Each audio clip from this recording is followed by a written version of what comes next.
guys! Good evening! Welcome po sa aking vlog. Napakagulo ng aking buhok. Guys, katatapos ko lang pong magluto. Ayan, pinagluto ko si Janet. Ayan, dahil ngayon, August 1. Araw ng kanyang kamatayan. Kaya, naku, parang kinakabahan ako. Dito siya ngayon, guys. Naku, wala pa naman akong kasama. Nag-iisa lang ako dito. Oh, Janet, huwag kang magpaparamdam. Kasi matatakotin ako eh. Ayan, pinagluto ko siya ng tasty, isang putahing ulam. Yan, apretadang hipon. Tapos may, bihon, pasit bihon. Tapos, ayan, may pipino, juice. Yun lang. Ayan. Dahil araw ng kamatayan ni Janet ngayon. Kaya ito, medyo kabado tayo. Kasi kinakabahan ako kasi nag-iisa lang ako. Yan, dirikan ko na siya ng kandila. Naka-smile pa siya, guys. Feeling ko, wow, nandito siya.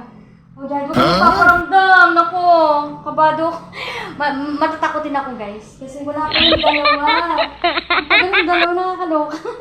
Ayan o. Feeling ko nakangiti si Janet. Ayan, nilagyan ko na siya ng tinirikan ko na siya ng kandila at saka tubig. Ayan. Ako na ba yan? Ang itsura ko. Grabe. Hindi pa ako nagsusuklay kasi pagod ako sa pagluto kasi pinagluto ko siya. Ayan o. Ayan o. Naka-smile ako kanyang picture. Nakakaloka ng takot ako. Guys, binuksan ko yung pinto kasi, ayan, medyo, ayan, ninenervous eh kasi wala akong kasama dito, guys. Ako baka nandito si Janet, huwag naman. Ay, guys, naku. Mamaya kakain na kami, guys.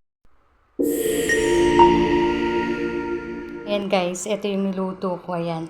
Ito lang, simple lang, para makaraos lang yung kanyang, ayan, araw ng kanyang kamatayan, August 1. Okay, guys.